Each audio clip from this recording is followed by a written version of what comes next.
আসসালামু আলাইকুম ওয়া রাহমাতুল্লাহি ওয়া বারাকাতুহু। বিসমিল্লাহির রহমানির রহিম। আপনাদের জনপ্রিয় টেলিভিশন নেক্সাস টেলিভিশনের পর্দায় আপনারা যে যেখান থেকে আমাদের বেকম্যানস বিস্কিটস নিবেদিত ইসলামী জীবন বিধান অনুষ্ঠানটি দেখছেন, আপনাদের সকলকে জানাচ্ছি আন্তরিক শুভেচ্ছা, প্রীতি ও মোবারকবাদ। শুরু করছি মহান রব্বুল আলামিনুল ইজ্জাতের দরবারে লাখো কোটি শুকরিয়া আদায় করে, যিনি আমাদেরকে সুস্থতার সাথে এই চমৎকার অনুষ্ঠানটি করবার জন্য সময় বের করার তৌফিক এনায়েত করেছেন। আলহামদুলিল্লাহ।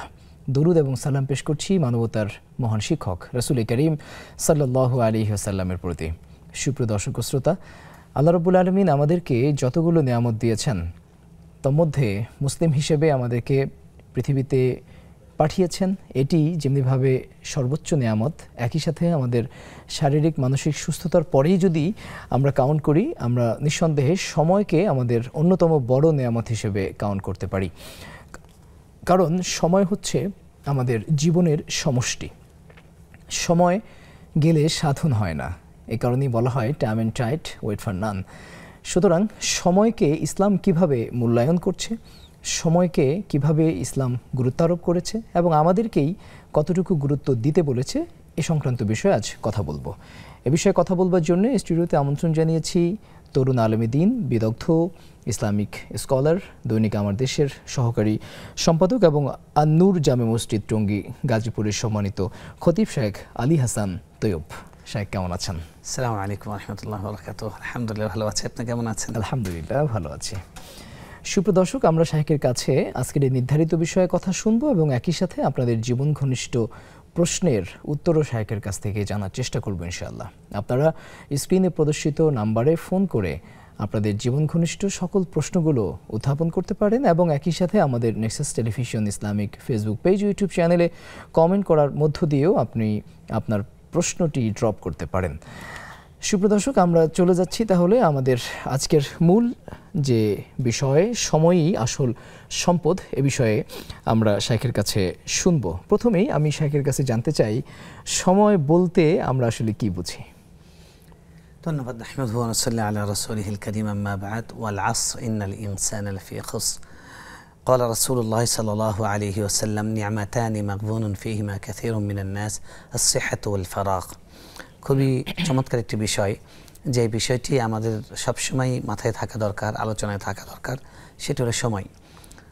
আরবিতে একটি কথাই আছে, আল ওয়াক্তু হুয়াল হায়া, সময় সে তো জীবন। যেমনটি আপনি বলছেন, সময় হলো আমাদের জীবন। আমাদের হায়াতকে যদি টুকরো টুকরো করা হয়, সেটা বছরে, মানে আমাদের হায়াত যদি 60 বছরে হয়, তাহলে 60টি টুকরা 60টি বছর। তারপর এরকম 12টি মাস টুকরা, 12টি সপ্তাহ, 4টি করে সপ্তাহ একটি মাসে, এভাবে প্রত্যেক সেকেন্ড পর্যন্ত গিয়ে আমাদের জীবনটাকে টুকরো টুকরো, আমাদের জীবনের সবচেয়ে খণ্ডিত অংশ হলো সেকেন্ড। তো আমাদের জীবনের প্রত্যেকটি সময় এটি হলো মূল্যবান। আল্লাহ রাব্বুল আলামিন পবিত্র কোরআনে আসর অর্থাৎ সময়, যুগের কসম, সময়ের কসম করেছেন এবং রাসূল সাল্লাল্লাহু আলাইহি ওয়াসাল্লাম স্পষ্ট করে বলেছেন, দুটি নিয়ামত মানুষের কাছে এমন থাকে যেটি সম্পর্কে মানুষ সবসময় উদাসীন থাকে, সেটাকে নিয়ামত বলেই মনে করে না, কারণ সবসময় সে পায়, বিনা কষ্টে বিনা চাওয়াই পায়। যখন সে সেটা হারিয়ে ফেলে, তখন সে সেটা বুঝতে পারে যে নিয়ামতটা ছিল। তো এই দুটি নিয়ামতের মধ্যে একটি হলো মানুষের জীবনের অবসর, সুযোগ, সময়। দেখুন, আল্লাহ রাব্বুল আলামিন তার কোরআনে সময়কে এত গুরুত্ব দিয়েছেন যে সময়কে শুধু নয়, তিনি কোরআনে সময়ের বিভিন্ন অংশের নাম নিয়ে নিয়ে কসম করেছেন। আল্লাহ কোরআনের একটা তাফসীরের নীতিমালা হলো যে আল্লাহ সুবহানাহু ওয়া তাআলা যখন কোনো কিছুর নামে শপথ করেন, যেমন মানুষের জন্য আল্লাহর নাম ছাড়া কারো নামে শপথ করা জায়েজ নেই, হারাম, সেটি শিরক। তো আর আল্লাহ শপথ করেন অন্য জিনিসের নামে, তো আল্লাহ যেই জিনিসের নামে শপথ করেন সেটা মূল্যবান হয়ে যায়। আমরা যদি দেখি যে আল্লাহ সুবহানাহু ওয়া তাআলা শপথ করেছেন ওয়াল আসর, সময়ের, ওয়াল ফাজর, সকালের, প্রভাতের, তারপর আল্লাহ রাব্বুল আলামিন ওয়াদ-দুহা, দোহা মানে সেটা উষাকাল, সকালের পরে যখন একটু তাপ হয় সেই সময়ের কসম করেছেন। তো এরকমভাবে মানে ওয়াল লাইল, রাতের কসম করেছেন, ওয়ান নাহার, দিনের কসম করেছেন। এরকম আল্লাহ সুবহানাহু ওয়া তাআলা সময়কে বারবার শপথ করে সময়ের মূল্য আমাদের সামনে তুলে ধরেছেন। এবং দেখুন, ইসলামে ইমানের পরে সবচেয়ে দামি গুরুত্বপূর্ণ আমল এবং একজন মুসলমানের প্রতি, একজন মানুষের উপরে ইমানের পরে সবচেয়ে গুরু দায়িত্ব যেটা, সেটা হলো সালাত আদায় করা। দৈনিক 5 বার করে 5টি ওয়াক্ত সালাত, সবগুলো সময়ের নাম, এক নম্বর হলো ফজর নামাজ যেটা প্রভাতকাল, তারপরে জোহর যেটা মধ্যাহ্ন সময়, তারপরে আসর মানে তো সময়, তারপরে মাগরিব সেটা সূর্য উদয়কাল, সূর্য অস্তকাল, তারপরে হলো আয়েশা এটা রাত্রিবেলা। তার মানে আমাদেরকে 5টি দিনে 5 বার নামাজ দেওয়া হয়েছে, নামাজের রুটিন দিয়ে আমাদের জীবনকে বেঁধে দেওয়া হয়েছে, সেটা পুরোটাই হলো সময়ের নাম। আল্লাহ যেন আমাদেরকে বলছেন যে তুমি প্রত্যেকটা সময়কে তুমি ভালোভাবে ব্যবহার করো, তাহলে তুমি সফল। যেরকম একটা মানুষ যদি দৈনিক 5 ওয়াক্ত নামাজ পড়ে, মানে হাফাযা আলাইহা, যে ব্যক্তি 5 ওয়াক্ত নামাজ যথাযথভাবে আদায় করে তার সব কাজ ঠিক হয়ে যায়। তো এখন একটা মানুষ যদি তার সময়কে যথাযথভাবে ব্যবহার করতে পারে, তাহলে সেই মানুষের জীবন সুন্দর হয়, তার ইহকাল সুন্দর হয়, পরকাল সুন্দর হয়, তার দ্বারা মানুষ সুখী হয়, মানুষ তার থেকে উপকৃত হয়, সমাজ, রাষ্ট্র, উম্মাহ তার থেকে উপকৃত হয়। এবং রাসূল সাল্লাল্লাহু আলাইহি সাল্লাম তিনি আমাদেরকে স্পষ্ট করে আরও বলেছেন, ইগতানিম খামসান ক্বাবলা খামসিন, তোমরা 5টি জিনিসের আগে 5টি জিনিসের মূল্যায়ন করো। তো সেখানে আল্লাহ রাসূল সাল্লাল্লাহু আলাইহি সাল্লাম বলেছেন যে ব্যস্ত হয়ে যাওয়ার আগে অবসরের সময়টাকে মূল্যায়ন করো, বৃদ্ধ হবার আগে যৌবনের সময়টাকে মূল্যায়ন করো, অসুস্থ হওয়ার আগে সুস্থতার সময়কে মূল্যায়ন করো, এবং ঠিক তোমার মৃত্যুর আগে তোমার হায়াতকে মূল্যায়ন করো। তার মানে এখানে কিন্তু সময়ের মূল্যায়নের কথা বলা হচ্ছে। এবং রাসূল সাল্লাল্লাহু আলাইহি সাল্লাম আমাদেরকে বলছেন যে লা তাজুলা কাদামা আবদিন হাত্তা ইউসআলা আন আরবাইন, যখন পর্যন্ত যতক্ষণ না কিয়ামতের দিন 4টে জিনিসের, অন্য বর্ণনা আছে 5টে জিনিসের জবাব কেউ না দিচ্ছে, সে এক চুল সামনে বের হতে পারবে না, সামনে অগ্রসর হতে পারবে না। আল্লাহ রাব্বুল আলামিনের কাছে মানে অবশ্যই আমাদেরকে জবাবদিহি করতে হবে 4টি বিষয়ে। তার মধ্যে একটা হলো ওয়ান উমরিহি ফিমা আবলাহ, তার হায়াত সম্পর্কে তাকে জিজ্ঞাসা করা হবে যে সে কোথায় এই হায়াতটা ব্যয় করেছে। এই হায়াতটা কি? এটাই সময়। আমাদের পুরা 60 বছর, একটা মানুষ 60 বছর বেঁচে থাকবে, এই 60টা হলো তার জীবনকাল, এটাই হলো তার সময়। জি শেখ, আমাদের মাঝে দুজন দর্শক যুক্ত হয়েছেন, আমরা একটু কানেক্ট করছি। আসসালামু আলাইকুম ওয়া রাহমাতুল্লাহ। ওয়ালাইকুম আসসালাম ওয়া রাহমাতুল্লাহি ওয়া বারাকাতুহু। জি বোন। ভাই আমার 2-3টা প্রশ্ন। জি প্লিজ। আমার প্রথম প্রশ্ন হচ্ছে যে আমরা তো প্রতিদিন এশারার পরে বা ঘুমানোর আগে সব মুখ আদায় করি, আমল করি, বা এরকম আর কোন সূরা আছে কিনা মানে রাতে ঘুমানোর আগে আমল করার জন্য? আর দ্বিতীয় প্রশ্ন হচ্ছে যে 5 ওয়াক্ত নামাজের মধ্যে আর কোন কোন সূরা প্রত্যেকটি নামাজের পরে আমল করা সুন্নাহ? আর তৃতীয় প্রশ্ন হচ্ছে যে যদি নামাজের সেজদা থেকে ওঠার সময় যদি আল্লাহু আকবার না বললে নামাজের কোন মানে সেজদা দিতে হবে, না সুন্নত ছুটে গেল, কোনটা ছুটে গেল আমাকে একটু বলবেন, বা নামাজটা হয়েছে কিনা? ওকে জি, ইনশাআল্লাহ নিশ্চয়ই আমরা শাইখের কাছ থেকে উত্তরগুলো জানার চেষ্টা করব। আরেকটি ফোন কল আছে, আমরা তাকেও আমাদের সাথে সংযুক্ত করছি। কে আছেন আমাদের সাথে? আসসালামু আলাইকুম ওয়া রাহমাতুল্লাহি ওয়া বারাকাতুহু। ওয়া আলাইকুম আসসালাম ওয়া রাহমাতুল্লাহি ওয়া বারাকাতুহু। আমি মৃত্তিকা মনি বলছিলাম বাড়িধারা থেকে। জি বোন বলুন। স্যার আমার দুটো কোশ্চেন হচ্ছে। জি প্লিজ। আমার ফার্স্ট কোশ্চেন হচ্ছে যে আমরা জানি সকল মুমিন বান্দারাই মুসলিম, জি, বাট সকল মুসলিম মুমিন বান্দা নয়। আচ্ছা, তাহলে আমি কিভাবে বুঝবো যে আমি আসলে একজন মুমিন বান্দা? আচ্ছা জি। দ্বিতীয় প্রশ্ন। আর আমার সেকেন্ড কোশ্চেন হচ্ছে যে সন্তান যখন এক্সট্রিম লেভেলে সিক হয়ে যায় তখন মায়েরা যে ইমোশনালি আল্লাহ বলে যে আল্লাহ তুমি আমার জীবনের বিনিময়ে আমার সন্তানকে বাঁচিয়ে দাও, তো এই ধরনের কথাগুলো কথা বলা কি আসলে ঠিক? আচ্ছা জি ঠিক আছে, অনেক ধন্যবাদ। নিশ্চয়ই শেখের কাছ থেকে উত্তর শুনবো। শেখ আপনি সময়ের কথা বলছিলেন যে সময়ের তো সময় তো আসলে সময় নিয়ে কথা বললে সারাদিনই বলা যাবে। তো আমরা মানে মূল মেসেজ যেটা দিতে চাই যে দেখুন আধুনিক জীবনে সবচেয়ে দামি কিন্তু সময় মানুষের জীবনের সম্পদ। না আধুনিক জীবনে আমরা মানে প্রত্যেক মানুষের কাছে একটা কথা শুনবেন যে সময় নেই, তাকে নামাজ পড়ার কথা বলবেন সময় নেই, কোরআন পড়তে পারে না কেন সময় পায় না, ভালো বই তাকে দেওয়া হচ্ছে সময় পায় না। ধরুন এই যে মা বোনরা তারা কিন্তু এখন বাড়িতে বসে বসে শুয়ে শুয়ে সময় নষ্ট করছেন বা মোবাইল টিপছেন ম্যাক্সিমাম। আমরা যদি বাস্তব যারা গৃহিণী আছেন তারা এই যে 1 ঘন্টা 4টা থেকে 5টা 1টা ঘন্টা যদি তারা প্রতিদিন শোনেন, যেমন এই যে আমাদের 2টা বোন প্রশ্ন করলেন, এরকম অনেকে প্রশ্ন করেন, তাদের প্রশ্ন থেকে কিন্তু আমরা দেখছি যে 1 বছর আগে তাদের প্রশ্নের মান কি ছিল, এখন কিন্তু তাদের প্রশ্নের মান অনেক উন্নত হয়েছে। তার মানে কি তাদের জ্ঞান কিন্তু আরও অনেক বেড়েছে শুধু শোনার মাধ্যমে। তো সময়টা 1টা ঘন্টা সময়কে কিন্তু আপনি নিজের জ্ঞান বাড়ানোর জন্য কাজে লাগাচ্ছেন এবং ইসলামী জীবনকে আরও সুন্দর করার জন্য কাজে লাগাচ্ছেন। তো এভাবে সময়টা আমরা কোথায় কাজে লাগাচ্ছি? আমি চিন্তা করি কি রাস্তাঘাটে আগে দেখতাম যে মানুষ যখন বাসে উঠতো গাড়িতে উঠতো তখন মানুষ তসবিহ পড়তো, জিকির করতো, আল্লাহ আল্লাহ করতো, ভয় থাকতো। এখন এই মোবাইলটা এসে আমাদের সময়ের জন্য সবচেয়ে বড় কিলার, সবচেয়ে বড় চ্যালেঞ্জ এখন হয়ে দাঁড়িয়েছে স্মার্টফোন। মানুষ কারণ ছাড়াই মানে দেখা যাচ্ছে এই যে স্ক্রল করছে, বলে মানে অধ্যাপক আব্দুল্লাহ আবু সাইদের ভাষায় বলতে হলে উনি বলেন যে বলে মাথা নিচু প্রজন্ম, মানে সবসময় মাথাটা এরকম মাথা নিচু প্রজন্ম। তো আসলে কিন্তু আমাদের এই মাথা নিচু করে আমরা আমাদেরকে ছোট করে দিচ্ছি। আমাদের আল্লাহ রাব্বুল আলামিন জিজ্ঞেস করবেন কিয়ামত, সুম্মা লা তুসআলুন্না ইয়াওমাইদিন আনিন নাঈম, প্রত্যেকটা নিয়ামত সম্পর্কে জিজ্ঞাসা করা হবে। একজন সাহাবী আছেন যিনি ইসলাম গ্রহণ করেছেন, এক ওয়াক্ত নামাজও পড়ার সুযোগ পাননি, তার আগে চলে গেছেন, তিনি জান্নাতে চলে গেছেন। সাদ বিন মুআজ রাদিয়াল্লাহু তাআলা আনহু মাত্র 36 বছর জীবন পেয়েছেন, তার মধ্যে ইসলামের মধ্যে মাত্র 13 বছর সময় তিনি পেয়েছেন। এই সময়ে তিনি জীবনটাকে এমনভাবে কাজে লাগিয়েছেন, যেদিন তিনি মারা যান ইহতাজ্জা লাহু আরশুর রহমান, আল্লাহর আরশ সেদিন কেঁপে উঠেছিল এবং তারকে রিসিভ করার জন্য 70,000 ফেরেশতা এসেছিলেন। সেখানে আমরা 50 বছর 60 বছর জীবন পেয়েছি। আপনি নিজেকে জিজ্ঞেস করেন, কোরআন পড়তে পারেন না, কোরআনের অর্থ পড়তে পারেন না, আপনি সূরা ফাতিহা শুদ্ধ করে পড়তে পারেন না, আত্তাহিয়াতু পড়েন না মাঝে, সেটা জানেন না, আপনি দোয়া মাসুরা জানেন না, আপনি মানে আল্লাহর কাছে এত সুন্দর সুন্দর বাক্য শিক্ষা দেওয়া হয়েছে, এক একটা ছোট্ট ছোট্ট দোয়া শিক্ষা দেওয়া হয়েছে যে দোয়া আপনার সারা দিন রাতকে নিরাপদ করে দিবে। এক একটা দোয়া শিক্ষা দেওয়া হয়েছে যেটার দ্বারা আপনি জাহান্নাম থেকে মুক্তি পেতে পারেন, আপনার ঋণ দূর হয়ে যেতে পারে, আপনার বিপদ দূর হয়ে যেতে পারে। কিন্তু আপনি সারাক্ষণ অভিযোগ করছেন আমার এই সমস্যা, কারণ কি আপনার সময়কে কাজে লাগাচ্ছেন না। বিশেষ করে আমি বলবো অধিকাংশ বাড়িতে গেলে দেখবেন কোরআনের উপর ধুলা জমে গেছে। একটা স্মার্টফোন পাবেন না যে স্মার্টফোনের উপর ধুলা জমেছে। বাংলাদেশে একজন মানুষের কাছে একটা স্মার্টফোন পাওয়া যাবে না, কিন্তু আমাদের ঘরে কোরআনের উপর কেন ধুলা জমেছে? তার অর্থ হচ্ছে আমরা কোরআন পড়ছি না। এবং কোরআন না পড়ার ক্ষেত্রে আমি যাকেই জিজ্ঞেস করি সবাই বলে সময় নেই। তো এই জন্য শেখ রাতেব নাবলুসি এই সময়ের একজন পৃথিবীর শ্রেষ্ঠ একজন আলিম, তিনি বলেছেন এই বর্তমান সময়ে সবচেয়ে বড় মিথ্যা কথা হলো সময় নেই। এই সময়ের সবচেয়ে বড় মিথ্যা কথা সময় নেই। আপনার মানে ক্লিপস দেখার সময় আছে, আপনার স্ট্যাটাস দেওয়ার সময় আছে, আপনার ট্রল করার সময় আছে, আপনার খেলা দেখার সময় আছে, আপনার শুধু কোরআন পড়ার সময় নেই। মাত্র 15 মিনিট আপনি প্রতিদিন ফিক্সড করেন আল্লাহর জন্য কোরআন তেলাওয়াত করবেন। আর 5 ওয়াক্ত নামাজ পড়তে সারাদিনে আপনার 1 ঘন্টা সময় লাগে, আমি যদি এভারেজ 10 মিনিট করে ধরি 50 মিনিট সময় আপনার লাগবে। তো 50 মিনিট সময় আর 15 মিনিট সময় কোরআন তেলাওয়াতের জন্য দৈনিক আপনি 1.5 ঘন্টা আল্লাহকে দেন। আর আপনার 24 ঘন্টার মধ্যে আপনার 22.5 ঘন্টা আপনি দুনিয়ার কাছে ব্যয় করেন, তাও তো আপনি আল্লাহর কাছে মাথা উঁচু করে দাঁড়াতে পারবেন। কিন্তু প্রত্যেক দিন আমাদের চোখের সামনে মানুষ মারা যাচ্ছে, সে কি নিয়ে যাচ্ছে, আমি কি নিয়ে আল্লাহর কাছে যাচ্ছি? এই জন্য ভাই আমি সব শ্রোতাকে, দর্শককে, মা বোন সকলকে আমি অনুরোধ করব, সকল ভাইকে অনুরোধ করব, আপনি নিজেকে জিজ্ঞেস করেন, আল্লাহ যদি আপনাকে জিজ্ঞেস করেন যে আমি তোমাকে 40 বছর হায়াত দিয়েছিলাম, তুমি এর জন্য কয় ঘন্টা আমার জন্য ব্যয় করেছো, এটার উত্তর রেডি করে যান।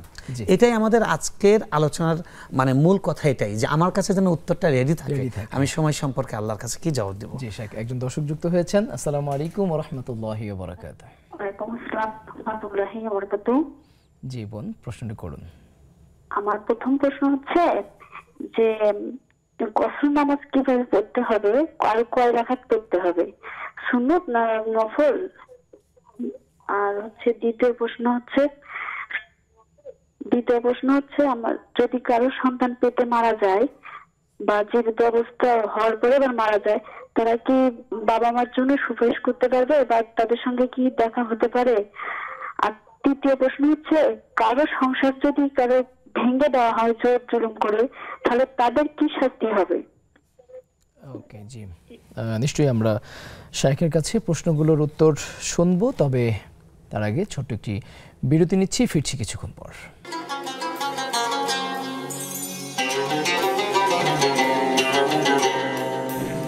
আরও একবার স্বাগত জানাচ্ছি আপনাদের প্রিয় অনুষ্ঠান বিগম্যানস বিস্কিটস নিবেদিত ইসলামী জীবন বিধানে।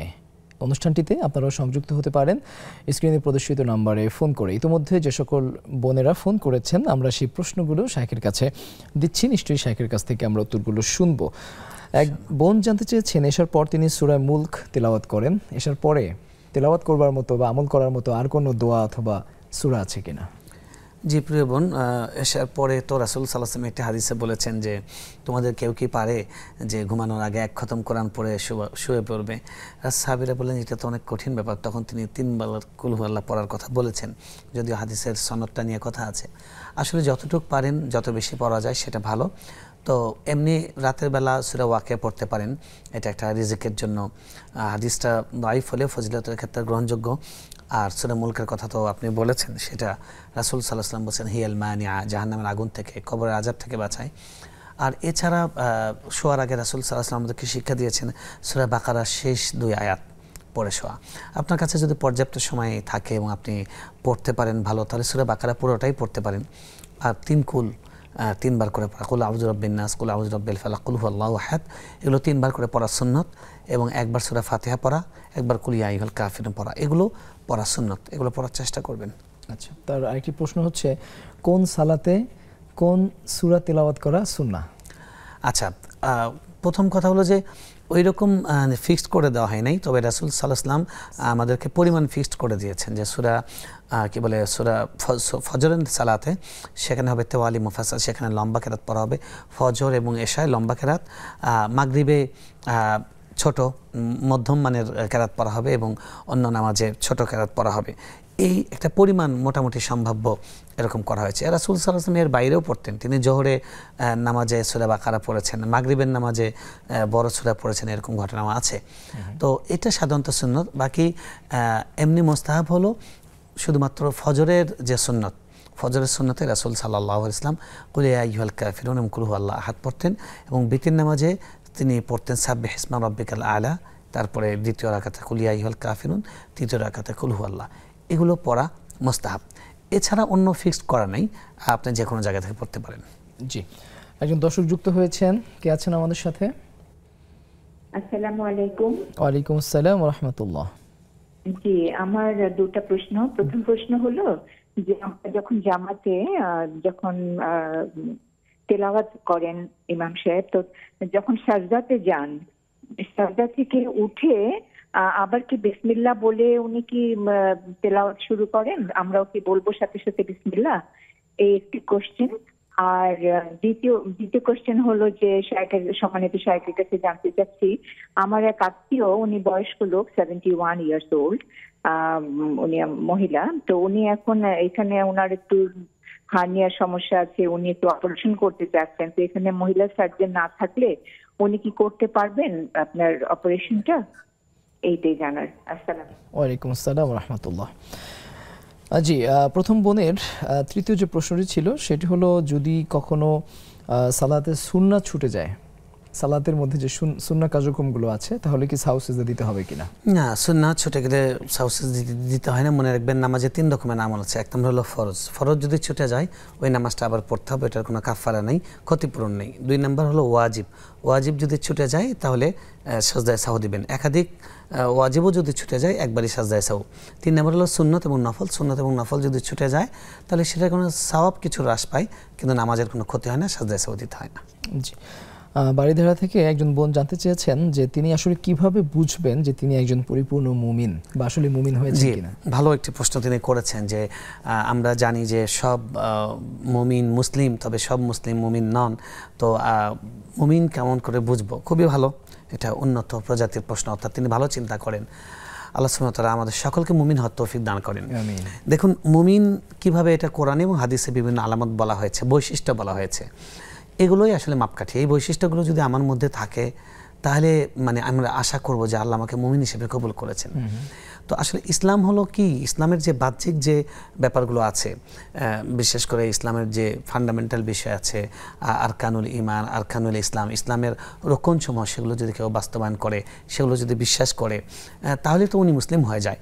কিন্তু এটাকে মানে হৃদয়ে ধারণ করা এবং সেই কোয়ালিটিতে নিজেকে মানে গুণাবলী সম্পন্ন বানানো, তিনি হলো মুমিন ব্যক্তি। কোরআনে কিছু মৌলিক বলা হয়েছে, যেমন আল্লাহ বলেছেন ইন্নামাল মুমিনিনা আল্লাযীনা ইযা যুকিরাল্লাহু ওয়াজিলাত কুলুবুহুম। যখন মুমিন বৈশিষ্ট্য হলো, মুমিনের বৈশিষ্ট্য হলো যখন তার সামনে আল্লাহর জিকির করা হয় তখন তার হৃদয়টা নরম হয়ে যায়। ওয়াইদা তুলিয়াত আলাইহিম আয়াতিহি যাদাতহু ঈমানা, যখন তাদের সামনে আল্লাহর কোরআন তেলাওয়াত করা হয় তখন তাদের ঈমান বৃদ্ধি পায়। এখন আমি যে একজন মুমিন, এটার একটা বোঝার উপায় হলো যে কোরআন যখন আমার সামনে তেলাওয়াত করা হয় তখন আমার হৃদয়টা বিগলিত হয়, আমার চোখে পানি আসে। ওয়াইদা সামিউ মা উনজিলা ইলার রাসূল তারা আয়ুনহুম তাফিদু মিনাদ দাম, চোখটা অশ্রুসিক্ত হয়, হৃদয়টা বিগলিত হয়। তারপরে আল্লাহ বলেছেন যে আলা বিযিকরিল্লাহি তাতমাইন্নুল কুলুব, যারা জিকির করে, যাদের হৃদয়টা জিকিরের মাধ্যমে প্রশান্ত হয়, এটাও একজন মুমিন ব্যক্তির বৈশিষ্ট্য। তারপরে আল্লাহ বলেছেন ক্বাদ আফলাহাল মুমিনুন আল্লাযীনা হুম ফি সালাতিহিম খাশিউন। সূরা মুমিনুনের শুরুতে যে বৈশিষ্ট্যগুলো আছে 6 থেকে 7টা বৈশিষ্ট্য আছে, এই বৈশিষ্ট্যগুলো আমরা মিলে দেখতে পারি। আল্লাহ সেখানে কি বলেছেন? 1 নম্বর বলেছেন তারা নামাজে খুশু সাথে নামাজ পড়ে, অর্থাৎ বাহ্যিক বিনয় এবং ভেতরের বিনয়। বাহ্যিকভাবেও শরীর দেখে তার দাঁড়ানো দেখে মনে হবে যে তিনি আল্লাহর ভয়ে কম্পিত, হৃদয়টাও তার আল্লাহর ভয়ে কম্পিত, এরকম নামাজ পড়া।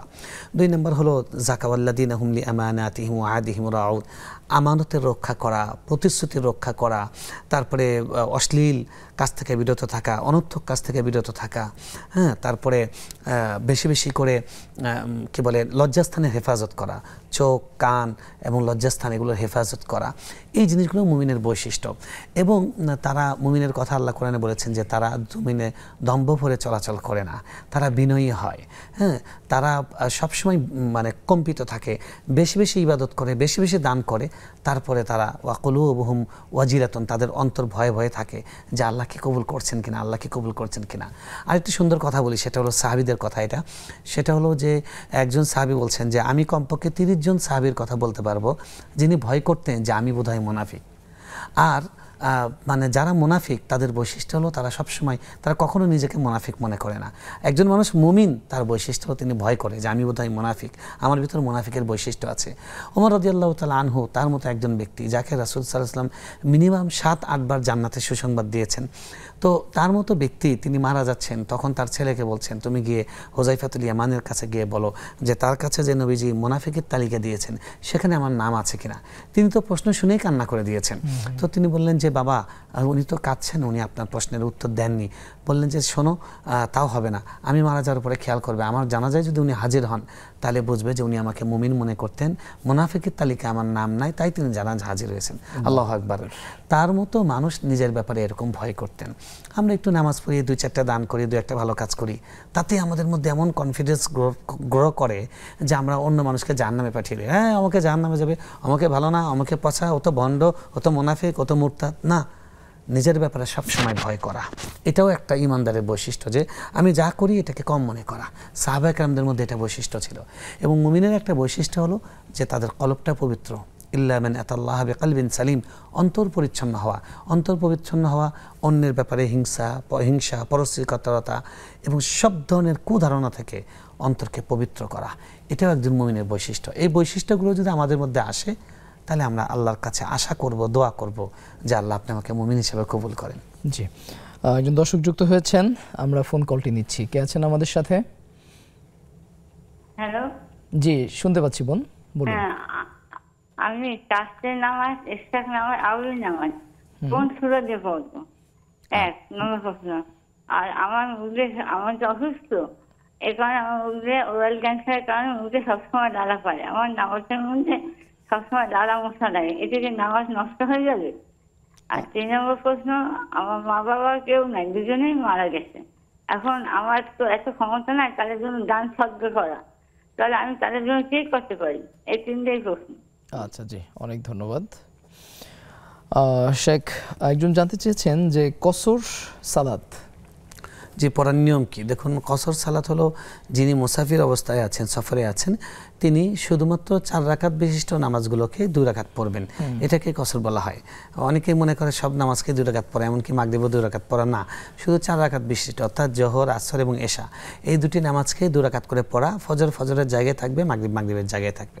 আর সুন্নত নফল যেগুলো আছে সেগুলো তার জন্য নফল হয়ে যায়, তিনি পড়লে সওয়াব পাবেন, না পড়লে কোনো সমস্যা নেই। তবে ফজরের সুন্নাতটা পড়বেন এবং বিতির নামাজটা পড়বেন, এই হলো মুসাফিরের নামাজ। জি, একটা প্রশ্ন রয়ে গেছে আমাদের আগের বোনের, সেটি হচ্ছে যে সন্তান অতিমাত্রায় অসুস্থ হলে অনেক সময় বাবা মাকে বলতে শোনা যায় যে আমার জীবনের বিনিময়ে হলেও তাকে সুস্থ করে দাও। এ ধরনের কথা বলা আসলে কতটুকু শরীয়ত সম্মত? আসলে এই ধরনের কথা, এটা একটা আবেগী কথা, এই আবেগটাকে দমন করা দরকার, এরকম বলা উচিত না, বরং আল্লাহর কাছে দোয়া করা উচিত যে আল্লাহ আসআলুল্লাহ আল আযীম রাব্বাল আরশিল আযীম আন ইয়াশফি, এই দোয়াটা বেশি বেশি করা, যে আল্লাহ আপনার কাছে আমি আমার ছেলের জন্য শেফা চাই, লা বা'সা তাহুরুন ইনশাআল্লাহ। তারপর আল্লাহুম্মা শফি আনতা শাফিরা শিফা ইল্লা শিফাউক শিফা আল্লা ইয়াগাদিরু সাকমা, অর্থাৎ শেফা এবং আরোগ্যের জন্য আল্লাহর কাছে দোয়া করা, এটাই করণীয়। এই কথা বলা উচিত নয়। জি, সন্তান যদি মাতৃগর্ভেই মারা যায় সেক্ষেত্রে এই সন্তান বাবা মার জন্য সুপারিশ করতে পারবে কিনা, তাদের সাথে দেখা হওয়ার কোনো সম্ভাবনা আছে? যে সন্তান পেটে আসার 4 মাস পরেই তো তাকে রূহ চলে আসে। তো যখন রূহ চলে আসে তারপর থেকে তো সে সন্তান হিসেবে আল্লাহ সুবহানাহু ওয়া তাআলার কাছে তার প্রাণ গঠন হয়ে গেছে। অবশ্যই তিনি পরিপূর্ণভাবে জন্মগ্রহণ করুন আর না করুন, তিনি যে অবস্থায় মারা যান, জন্মগ্রহণের পরে মারা যাক কিংবা জন্মের আগেই তার রূহ আসার পরে মারা যাক, এরা অবশ্যই সন্তান হিসেবে কিয়ামতের দিনে উঠবে এবং বাবা মার জন্য সুপারিশ করবে। তারা অবশ্যই জান্নাতে যাবে এবং তারা আপনাকে জান্নাতে নিয়ে যাবে, হাত ধরে টেনে টেনে নিয়ে যাবে ইনশাআল্লাহ, যদি শুধুমাত্র ঈমান নিয়ে কবরে যেতে পারেন। সুবহানাল্লাহ। যে একটি ফোন কল আছে, কে আছেন আমাদের সাথে? দুঃখিত, ফোন কলটি বিচ্ছিন্ন হয়ে গেছে। আমরা পরবর্তী প্রশ্নটি আমরা যাচ্ছি। পরবর্তী প্রশ্ন হচ্ছে, যদি কেউ অন্য কারো সংসার ভেঙে দেয় সেক্ষেত্রে এই কাজটি করার কি শাস্তি হতে পারে? এটা খুব জঘন্য, মানে সংসদ হাদিসে আছে সহিহ মুসলিমের বর্ণনায় যে শয়তানের একটা সংসদ হয়, দিন শেষে তারা একটা পারফরমেন্স মূল্যায়ন করে। শয়তানের তো ইবলিসের বাহিনী আছে, ও জুনুদু, ইবলিস ও জুনুদু, ইবলিসের একটা বাহিনী আছে, বিশেষ ফোর্স আছে। তো এই ইবলিসের ফোর্সগুলো সবাই দিন শেষে তারা ফিরে যায়। তো সেই ফিরে যাবার পরে তারা সারাদিনের পারফরমেন্স মূল্যায়ন করে যে কে কী কাজ করেছে। তার মধ্যে সবচেয়ে সেরা পারফর্মার মানে ম্যান অফ দ্য ডে ওই শয়তানটা হয় যে শয়তান স্বামী এবং স্ত্রীর মধ্যে দ্বন্দ্ব লাগিয়ে দিয়েছে এবং তাদের সংসার বিচ্ছিন্ন হয়ে গেছে, নাউজুবিল্লাহি মিন যালিক। তো যেই মহিলা বা যেই পুরুষ এই কাজ করেন, অন্যের সংসার ভেঙে দেন বা এটার জন্য ইন্ধন যোগান, সে কিন্তু ওই শয়তান, ওই ফোর্স, অর্থাৎ সারাদিনের শ্রেষ্ঠ পাপিষ্ট হলো ওই ব্যক্তি। তো এরকম ব্যক্তি যারা করে তার নগদ শাস্তি হলো যে কামা তাদিনে তুদানো, তুমি যেরকম করবে তেমনই তার ফল পাবে, যেমন কর্ম তেমন ফল, যেইসা কারোগে ওইসা ভারোগে। আল্লাহর নিয়ম হলো ইন্নামাল জাযাউ মিন জিনসিল আমাল, যেরকম করবে আল্লাহ তাকে ওই ধরনেরই শাস্তি দেন। তো এই ব্যক্তির শাস্তি হবে কি, দেখবেন যে তার সংসার ভেঙে যাচ্ছে কিংবা তার সন্তানের সংসার ভেঙে যাচ্ছে, সে অন্যের সংসারে আগুন লাগিয়ে শান্তি পাচ্ছে, শান্তি পাবে না, তাকেও আল্লাহ সংসার ভাঙার যে যাতনা সেটা আল্লাহ পড়াবেন। এই জন্য সাবধান, খুবই সাবধান।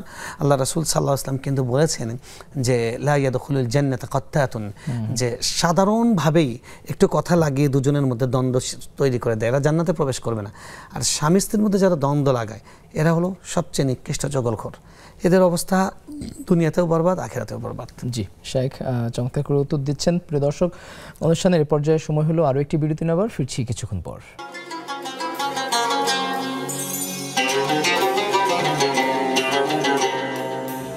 বিরতির পর আরও একবার স্বাগত জানাচ্ছি আপনাদের প্রিয় অনুষ্ঠান বেকম্যানস বিস্কিটস নিবেদিত ইসলামী জীবন বিধানে। সুপ্রিয় দর্শক, আরও বেশ কিছু প্রশ্ন আমাদের হাতে আছে, আমরা একে একে প্রশ্নের উত্তরগুলো শুনব। একজন জানতে চেয়েছেন যে ইমামের দ্বিতীয় রাকাতে তিনি যখন প্রথম রাকাত শেষ করে দ্বিতীয় রাকাতে দাঁড়াচ্ছেন, তখন একজন মুসল্লি হিসেবে তিনি কি আবার বিসমিল্লাহ পড়বেন কিনা দ্বিতীয় রাকাতে?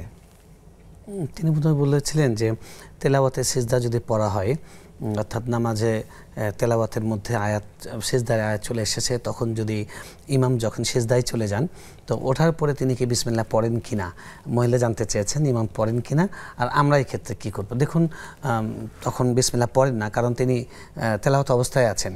এই সিজদাটা এটাও তেলাওয়াতের একটা অংশ, তাই এখানে আপনি সিজদা থেকে উঠে জাস্ট পরের আয়াত থেকে পড়বেন, মাঝখানে বিসমিল্লাহ পড়তে হবে না।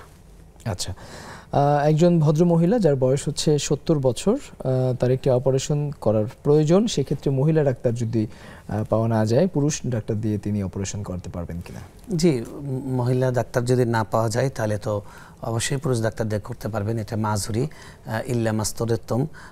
আল্লাহ রাসূল সাল্লাল্লাহু আলাইহি ওয়াসাল্লাম বলেছেন, তিনিও বলেছেন যে ওমা উস্তাকরিহু, তোমরা যেটাতে বাধ্য সেটা ভিন্ন, সেটার ক্ষেত্রে ছাড় আছে। কিন্তু কথা হলো যে মহিলা ডাক্তার পাওয়া যায় না, বিষয়টা হয়তো এমন নয় আপনার এলাকায় নেই, আপনি একটু খুঁজুন, পাবেন, ঢাকা শহরে পাবেন, বিশেষ করে প্রয়োজনে ঢাকায় আসলেন যদি ব্যবস্থা থাকে আর কি।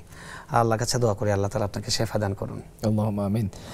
একজন জানতে চেয়েছেন যে নফল সালাত যেগুলো রয়েছে, চাশতের নামাজ কিংবা সালাতুদ দুহা, যে সকল নামাজগুলো রয়েছে এগুলো কোন সূরা দিয়ে আদায় করা উত্তম? যে এগুলোর জন্য নির্দিষ্ট কোনো সূরা নেই। প্রত্যেকটা নফল নামাজের ক্ষেত্রে নিয়ম হলো আপনি যত বেশি লম্বা করতে পারেন, আপনার যে সূরাগুলো মুখস্থ আছে তার মধ্যে যেগুলো সবচেয়ে দীর্ঘ সেগুলো দিয়ে পড়ার চেষ্টা করবেন, কারণ নফল নামাজের ক্ষেত্রে কোয়ান্টিটি নয়, কোয়ালিটিটাই আল্লাহ দেখেন।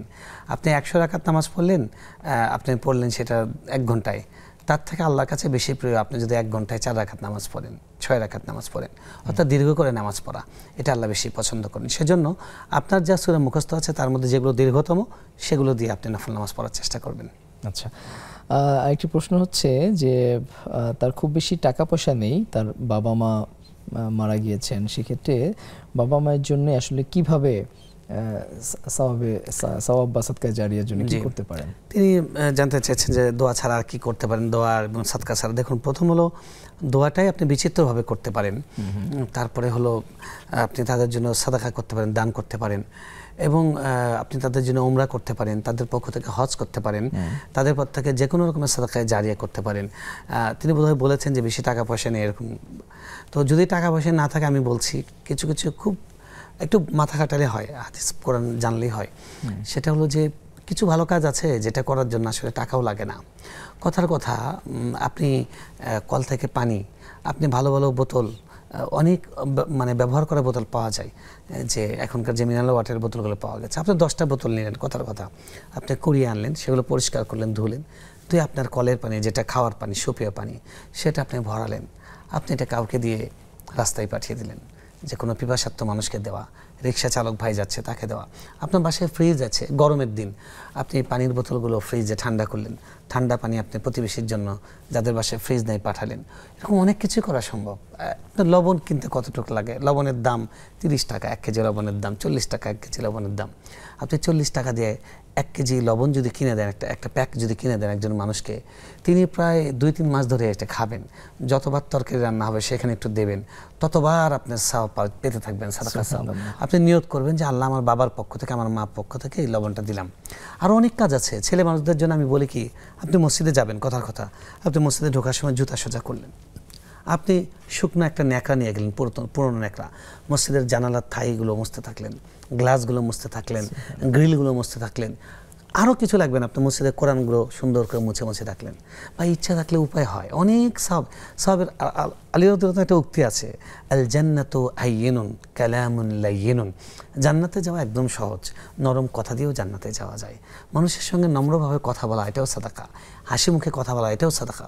তো আপনি এরকম বিচিত্র সাদাকা আছে, যে সাদাকাগুলোর জন্য কোনো টাকাও খরচ করতে হয় না, সেগুলো আপনি আপনার বাবা মার পক্ষ থেকে করুন। আপনি নিয়ত করেন যে আল্লাহ আমাকে যদি তৌফিক দেন, তাহলে ইনশাআল্লাহ আমি আমার বাবার নামে একটা এতিমখানা করব। নিয়ত করেন। যে কোনো আমলের নিয়ত করলে আল্লাহ সুবহানাহু ওয়া তাআলার সাথে সাথে পরিপূর্ণ সওয়াব তাকে দান করেন। সুবহানাল্লাহ। তো করার পরে 10 গুণ দেন, তো আপনি সেটা তো তাদের জন্য করতে পারেন। জি, একটি ফোন কল আছে আমাদের, আমরা একটু ফোন কলটি নিচ্ছি। আসসালামু আলাইকুম। ওয়ালাইকুম আসসালাম ওয়া রাহমাতুল্লাহ। হুজুর ভালো আছেন? জি আলহামদুলিল্লাহ। যে আমার প্রথম কোশ্চেন হচ্ছে, বিধর্মী কাউকে সালাম দেওয়া যাবে কিনা, বা বিধর্মী কেউ মারা গেলে মৃত্যু খবর শুনলে ইন্না লিল্লাহ পড়া যাবে কিনা, আর যদি না যায় তার পরিবর্তে কি বলা যায় এটা। আর দ্বিতীয় কোশ্চেন হচ্ছে, বিতের নামাজ পড়ার সময় অনেক সময় দেখা গেছে মানে তৃতীয় রাকাতে আল্লাহু আকবার বলে মানে হাত না উঠিয়ে রুকুতে চলে যাচ্ছি, দোয়া কোনো পড়ার কথা মনে মানে হচ্ছে না। এখন ওই অবস্থায় রুকু শেষ করে নামাজ শেষ করব, নাকি হাত উঠিয়ে দোয়া কোনো পড়বো? আর জি 3 নম্বর কোশ্চেন হচ্ছে, মহিলারা যে হজে যায়, হজে গিয়ে যদি মানে পিরিয়ড হয়, তাহলে হজের কাজগুলো কিভাবে সম্পন্ন করবে, আর পিল খেয়ে বন্ধ রাখা যাবে কিনা, এটা একটু বলবেন। ওকে, জি ইনশাআল্লাহ, চমৎকার প্রশ্ন করেছেন। আমরা সরাসরি প্রশ্নের উত্তরগুলি শুনি। প্রথম যে প্রশ্নটি তিনি করেছেন যে বিধর্মীদের সালাম দেওয়া যাবে কিনা, কিংবা তাদের মৃত্যু সংবাদ শুনে ইন্না লিল্লাহ বলা যাবে কিনা। আচ্ছা, প্রথম কথা হলো যে যদি এমন জায়গা হয় তাহলে শুধু একজন মানে অন্য ধর্মাবলম্বী আছেন, অন্য কেউ নেই, তাহলে তাকে আপনি গিয়ে বলবেন শুভ সকাল, শুভ সন্ধ্যা, এগুলো বলবেন, অর্থাৎ স্বাভাবিক যে সম্ভাষণ সেগুলো দিবেন। আর সালাম তো আল্লাহর নাম, এটা হলো বিশ্বাসী, যিনি আল্লাহর উপর বিশ্বাস করেন তার জন্য এটা। তো সুতরাং সালাম তাকে না দেওয়া। আর যদি এরকম থাকে যে মুসলিম অমুসলিম আছে, মিশ্র আছে, তাহলে ওখানে গিয়ে বলবেন আসসালামু আলা মান ইত্তাবা আল হুদা, এটা বলবেন। কিংবা ওখানে আসসালামু আলাইকুম দেবেন, নিয়ত করবেন যে মুসলিম ভাইরা সালামের উত্তর নেবেন, এভাবে করবেন। আর যদি অমুসলিম কেউ মারা যান তাহলে ইন্নালিল্লাহ পড়বেন না, তখন আপনি কোনো পড়ার কিছু নেই, তখন ভাবার আছে। আপনি তখন মনে মনে এই কথাটা ভাববেন যে এই আমার মানে ভিন্ন ধর্মী ভাই, একসঙ্গে আমরা এতদিন চাকরি করলাম, আমার প্রতিবেশী হিসেবে ছিলেন তিনি আজকে ঈমান ছাড়াই তিনি মারা গেলেন, আমি তাকে দাওয়াত দিতে পারিনি, ইসলামের কথা তাকে বোঝাতে পারি নাই। এই আক্ষেপটা নিজের মধ্যে আনবেন। তার ক্ষেত্রে আপনার কিছু করণীয় নাই, নিজের ক্ষেত্রে করণীয় যে আমি তো তাকে দাওয়াত দিতে পারিনি। আচ্ছা আচ্ছা। এরপরে তিনি যে প্রশ্নটি করেছেন যে বেতের সালাতের তৃতীয় রাকাতে তিনি হাত না উঠিয়ে রুকুতে চলে গেছেন, এক্ষেত্রে আসলে কি করণীয়? আচ্ছা, দুইটা কাজ আছে। এক নম্বর হলো যে রুকুতে চলে গেছেন, আপনি রুকু থেকে উঠেও আপনি দয়ে কুনুত পড়তে পারেন, সেটার হাদিসও আছে। রুকুতে যাওয়ার আগে রুকু থেকে ওঠার পরে দুটোটাই আছে, সেটাও করতে পারেন। আর সবচেয়ে ভালো হয় যে আপনি শেষে সাজদায়ে সাহু দিয়ে দিবেন, তাহলে হয়ে যাবে। এটা একটা ওয়াজিব ছুটে যাবে, ওয়াজিব ছুটে যাওয়ার বিনিময়ে একটা সাজদায়ে সাহু দিবেন, তাহলে আপনার নামাজ হয়ে যাবে। আচ্ছা। আর সর্বশেষ প্রশ্নটি তিনি করেছেন যে মহিলাদের হজের সফরে যদি পিরিয়ড চালু হয় তাহলে তিনি পিরিয়ড শুরু হলে তিনি কি করবেন? দেখুন, মনে রাখবেন যে হজে যে যাওয়া হয়, আমাদের দেশের যারা হজে যাননি তারা মনে করেন যে হজে যে মনে হয় এই যে 40 দিন পর্যন্ত পুরোটা হজ চলতে থাকে। আসলে হজের কার্যক্রম কিন্তু মাত্র 3 দিন, আর অন্য সময় কিন্তু স্বাভাবিক অবস্থায় থাকে, তখন ফরজ নামাজের সময় ফরজ নামাজ পড়া হয়। তো হজের মধ্যে যে কাজগুলো আছে সেই কাজগুলোর মধ্যে শুধুমাত্র তাওয়াফ, পিরিয়ড অবস্থায় শুধু তাওয়াফ করা যায় না, আর সব কাজই করা যায়। তো রাসূল সাল্লাল্লাহু আলাইহি ওয়াসাল্লাম আম্মা জান আয়েশা রাদিয়াল্লাহু তাআলা আনহার পিরিয়ড বিদায় হয়েছে, তিনি বলেছেন তাওয়াফ করবে না, আর সব কিছু করতে থাকবে। তো সেজন্য তাওয়াফটা নামাজের মতো। তো তাওয়াফ ছাড়া অন্য সব কাজই তিনি করতে পারবেন। কথার কথা, হজের মধ্যে আমল আছে, মানে মিনায় অবস্থান করা, মুজদালিফায় রাত্রি যাপন করা, আরাফায় অবস্থান করা, এগুলো প্রত্যেকটা কাজই এই পিরিয়ড অবস্থায় চলমান থাকবে। তারপরে কঙ্কন নিক্ষেপ করা জামাতে গিয়ে, এগুলো প্রত্যেকটা কাজ পিরিয়ড চলাকালীন এই নাপাক অবস্থাতেই করা যাবে, শুধুমাত্র তাওয়াফটা করা যাবে না। তাওয়াফ আপনার যখন পিরিয়ড শেষ হবে তখন আপনি তাওয়াফ করে নেবেন, তাতে কোনো সমস্যা হবে না, ধারাবাহিকতা মানে ছিন্ন হতে কোনো সমস্যা হবে না। বাকি আপনি যেটা জিজ্ঞেস করেছেন পিল খেয়ে পিরিয়ড বন্ধ রাখা যায় কিনা, প্রথম কথা হলো পিরিয়ড বন্ধ রাখা উচিত কিনা, উত্তর হবে উচিত নয়, দরকার নেই। আপনাকে আল্লাহ রাব্বুল আলামিন এই শারীরিক যে শরীরবৃত্তীয় যে বিধানটা, এটা আল্লাহ দিয়েছেন, আল্লাহ এটার জন্য বিকল্প ব্যবস্থা রেখেছেন।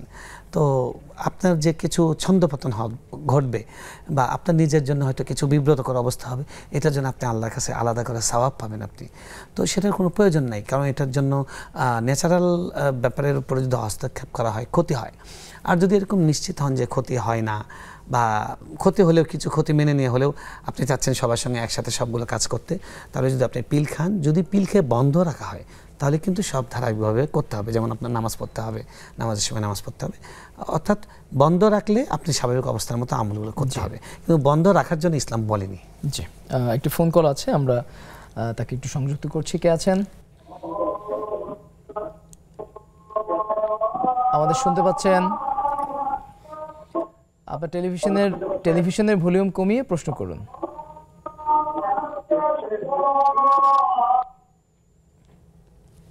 জি,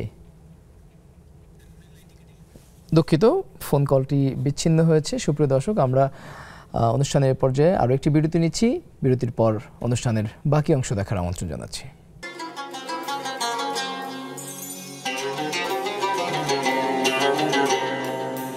দেখছেন বেকম্যানস বিস্কিটস নিবেদিত ইসলামী জীবন বিধান। আমাদের নেক্সাস টেলিভিশন ইসলামিক ফেসবুক পেজেও দর্শকদের প্রশ্ন করার সুযোগ থাকে। আজকেও আমরা দেখতে পাচ্ছি বেশ কিছু প্রশ্ন আমাদের আজকের অতিথির কাছে করা হয়েছে। আমরা একে একে প্রশ্নগুলো নেওয়ার চেষ্টা করি। সাইদা মিম নামে একজন বোন জানতে চেয়েছেন, কোনো নামাজি ফ্যামিলির ছেলের সাথে কি সুদখোর ফ্যামিলির মেয়ের বিয়ে দেওয়া উচিত হবে? মেয়ে নামাজি এবং পড়াশোনা করছে। নামাজি ফ্যামিলির ছেলের সাথে কি সুদখোর ফ্যামিলির মেয়ে বিয়ে দেওয়া ঠিক হবে কিনা? ফ্যামিলিটা সুদখোর, তবে মেয়ে কিন্তু আবার নামাজি এবং মেয়ে এই মুহূর্তে পড়াশোনা করছে, স্টুডেন্ট। প্রথম কথা হলো যে সুদখোর ফ্যামিলির সাথেও বিয়ে দেওয়া উচিত নয়, বেনামাজির সঙ্গে বিবাহ দেওয়া উচিত নয়। কারণ সুদখোর যে সে আল্লাহর হক লঙ্ঘন করছে, বান্দার হক লঙ্ঘন করছে, আর যে বেনামাজি সে আল্লাহর হক লঙ্ঘন করছে এবং তার ঈমান আদৌ আছে কি নাই এ ব্যাপারে যথেষ্ট সন্দেহ আছে। তো এরকম ফ্যামিলির সঙ্গে আত্মীয়তা করা উচিত নয়।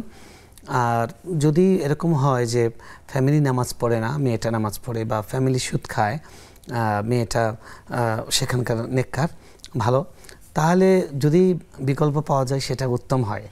আর যদি বিকল্প না পাওয়া যায় যে মেয়েটা মাত্র সাবালক হয়েছে, সাবালক হবার পরে তার নিজেরটা নিজের উপর বর্তায়, এর আগে তার বাবা তাকে হারাম টাকা থেকে খাওয়ালেও সেটা তার উপর কিছু বর্তায় না।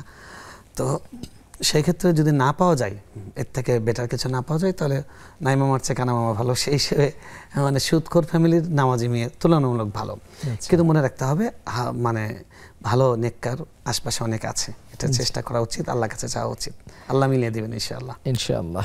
এমডি আমিনুর নামে একজন ভাই জানতে চেয়েছেন, আসসালামু আলাইকুম, আমার একটা প্রশ্ন, এশার নামাজের পর সূরা মুলক তেলাওয়াত করলে ফজিলত আছে, আমি যদি এশার 4 রাকাত নামাজের ভেতর পুরো সূরাটা তেলাওয়াত করি তাহলে কি সেই ফজিলত পাওয়া যাবে? হ্যাঁ, অবশ্যই পাওয়া যাবে। বাকি 4 রাকাতের মধ্যে তো না, আপনি 2 রাকাতে পড়বেন, কারণ ফরজ নামাজের মধ্যে তো তেলাওয়াত করবেন সূরা ফাতিহার সঙ্গে প্রথম 2 রাকাত পড়তে পারেন, কোনো সমস্যা নেই। সেলিনা বানু নামে একজন জানতে চেয়েছেন, আসসালামু আলাইকুম হুজুর, নামাজ মাঝখানে ছুটে গেলে কথা না বলে ওযু করে আবার সেইখান থেকে নামাজ শুরু করা যাবে কি? যদি জামাতের সাথে নামাজ হয় তাহলে সেই মানে অপূর্ণ নামাজটাকে পূর্ণ করার বিধান সেখানকার জন্য।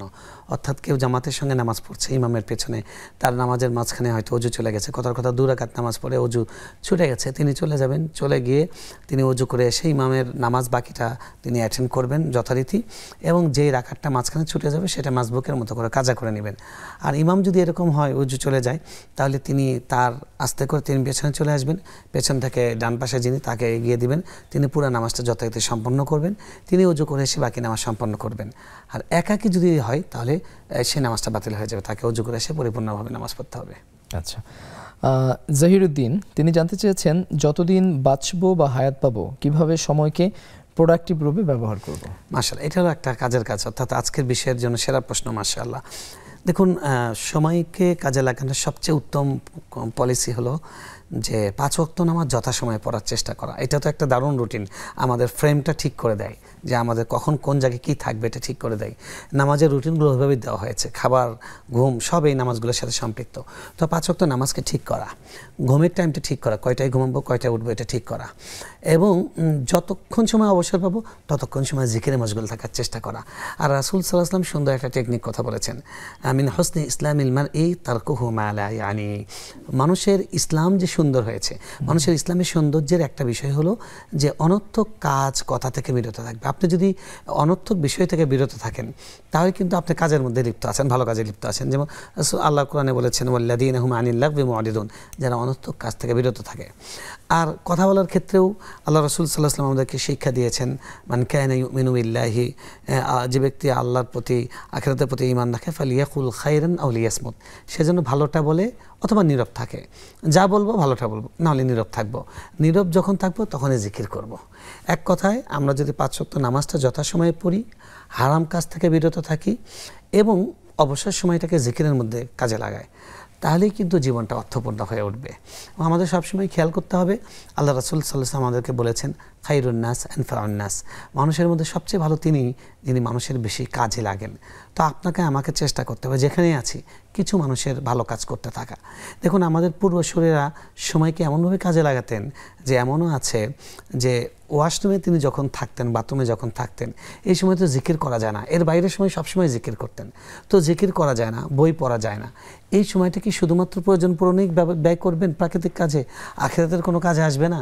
তিনি কি করতেন, এই সময়টা বসে বসে ওই বদনাটা পরিষ্কার করতেন, বদনার যে ময়লা সেটা পরিষ্কার করতেন। অর্থাৎ প্রয়োজন পূরণ করছেন, এর মধ্যে একটা ভালো কাজ করছেন। তো এরকম প্রত্যেকটা সময়কে কাজে লাগান। আপনি বাসে আছেন, আপনি কেন সাপ খেলছেন? আমি দেখি বাসে বয়স্ক লোকরা বসে বসে সাপ খেলে, ওই বাটন ফোন, আর স্মার্টফোন হলে ওর মধ্যে তাস খেলছে, লুডো খেলছে, গান শুনছে। কেন? আপনি প্রত্যেকটা সময়ের জন্য আফসোস হবে কিয়ামতের দিন। আল্লাহ রাসূল সাল্লাল্লাহু আলাইহি ওয়াসাল্লাম একটা হাদিস আছে যে জান্নাতে যাওয়ার পরে মানুষের কোনো আফসোস থাকবে না, জান্নাতীদের একটাই শুধু আফসোস থাকবে, প্রত্যেক ওই সেকেন্ডের জন্য যে সেকেন্ডটা সে জিকির ছাড়া কাটিয়েছে।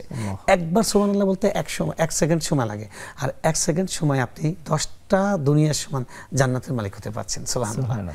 এইজন্য এভাবে যদি আমরা আমাদের সময়টাকে কাজে লাগাই, জিকিরময় করি এবং গুনাহমুক্ত সময় কাটাবার চেষ্টা করি, তাহলেই কিন্তু আমাদের জীবনটা সুন্দর হবে এবং সার্থক জীবন হবে। আমরা ছোট্ট করে আরেকটি প্রশ্নের উত্তর নেই। এমডি সুমন মাহমুদ তিনি জানতে চাচ্ছেন, আসসালামু আলাইকুম, যদি কোনো ব্যক্তি জিনা করে আর সে যদি তওবা করে তাহলে সে কি আল্লাহ পাকের কাছে মাপ পাবে? হ্যাঁ, অবশ্যই মাপ পাবে যদি সে তাওবার মতো তাওবা করে। আল্লাহ রাব্বুল আলামিন সূরা ফুরকানের মধ্যে বলছেন আল্লাযীনা হুম লা ইয়াজনুন, তো ইল্লা মান তাবা ওয়া আমানা ওয়া আমিলা আমালান সালিহান ফাউলাইকা ইউবাদদিলুল্লাহু সাইয়্যাতিহিম হাসানাত ওয়া কানা আল্লাহু গফুরুর রহিম। দেখুন, যে ব্যক্তি খাঁটিভাবে তওবা করেছে, খাঁটি তওবা করা মানে জেনা যে করেছে জীবনে আর মৃত্যু পর্যন্ত আর জেনা তিনি করবেন না, একদম স্ট্রিক্টলি নিজের সাথে সংকল্প করেছেন এবং জেনা যে হয়ে গেছে এটার জন্য খুবই খুবই খুবই লজ্জিত। 2, 3 নাম্বার হলো তিনি এই কাজটার জন্য আল্লাহর কাছে মাপ চাইবেন, দিল থেকে মাপ চাইবেন, জেনার শাস্তির কথা স্মরণ করবেন, জাহান্নামের আগুনের কথা স্মরণ করবেন, করে করে কাঁদবেন। এরকম করে যদি কেউ তাওবা করে, 3টা শর্ত পূরণ করে, আল্লাহ বলছেন যে তাকে তো ক্ষমা করবেনই করবেন, বরং ইউবাদদিলুল্লাহু সাইয়্যাতিহিম হাসানাত, তার যে গুনাহটা হয়েছিল এই গুনাহকে নেকিতে রূপান্তর করবেন। সুবহানাল্লাহ। দেখুন, যত বড় গুনাহই পৃথিবীতে করেন, যতক্ষণ পর্যন্ত মালাকুল মউত আপনার দুয়ারে হাজির না হচ্ছে কিংবা সূর্য পশ্চিম দিক থেকে উদয় না হচ্ছে, তাহলে তার আগ পর্যন্ত আপনার তাওবা কবুল হওয়ার সুযোগ আছে যদি আপনি তাওবাটাকে খাঁটিভাবে করতে পারেন।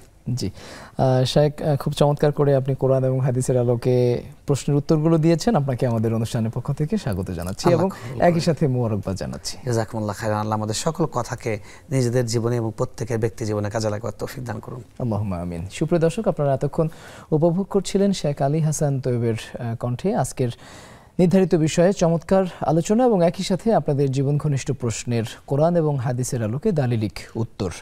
এ ধরনের অনুষ্ঠানগুলো আপনারা প্রতিদিন উপভোগ করে থাকছেন নেক্সাস টেলিভিশনের পর্দায় বিকেল 4টায়। বেকম্যানস বিস্কিটসের নিবেদনে ইসলামী জীবন বিধান এই অনুষ্ঠানটি দেখবার আমন্ত্রণ জানিয়ে আমরা আজকের মতো এখানেই বিদায় নিচ্ছি। আল্লাহ হাফেজ। আসসালামু আলাইকুম ওয়া রাহমাতুল্লাহি ওয়া বারাকাতুহু।